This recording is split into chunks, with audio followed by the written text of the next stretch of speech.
Hello everyone, today I will show you how to redeem Spotify gift card, and here's how it is done.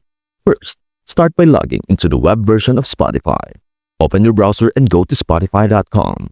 After signing in with your credentials, ensure you are logged into your account. Once you are signed in, type spotify.com/redeem into the browser's address bar and hit enter. Wait for the page to fully load. On the redeem page, you will find a prompt asking you to enter your premium code. Carefully read any instructions provided on the page to ensure you are following the correct process. Once you are ready, paste the premium code into the input field. Double-check the code for accuracy before proceeding, and then click on the button to redeem it. After this step, your Spotify account will be upgraded to premium, and you can enjoy all the benefits that come with it, such as ad-free music and offline listening. Enjoy your enhanced Spotify experience. And that's everything you need to know about how to redeem Spotify gift card.